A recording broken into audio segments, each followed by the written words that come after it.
ఎయిర్పోర్టులో తిరుపతి ఎయిర్పోర్ట్‌లో తీసేసిన శ్రీవాణి టిక్కెట్లు ఇకపైన విశాఖ, విజయవాడ, రాజమండ్రి తిరుపతిలో కూడా ఏర్పాటు చేస్తారట. రెండవదొచ్చేటప్పటికి అది చాలా మంచి ఆలోచన. అక్కడ ఎయిర్పోర్ట్‌లోనే మనం టికెట్ తీసేసుకుంటే హాయి గదా!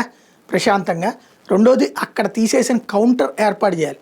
ఇంకోటి ఇదేదో లక్కీ డిప్‌లో శ్రీవాణి టికెట్ లాంటిది. ఇదేమన్నా లాటరీల వ్యాపారం నడుపుతున్నామేంది మనం?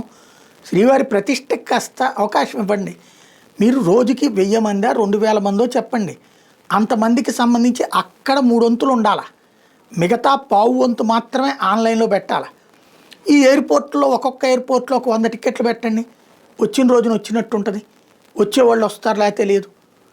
శ్రీవాణి టికెట్ అనేటటువంటిది భక్తులకి 10,000 రూపాయలంటే చాలా భారం. అబోవ్ మిడిల్ క్లాస్ తప్ప మామూలోడు ఎవ్వడు తీసుకోలేడు. కానీ అందుకు కూడా ఎఫర్ట్ చేస్తున్నప్పుడు దాన్ని చెడగొట్టారు. ఇప్పుడన్నా సరి చేసుకోవాల్సిన అవసరం ఉంది.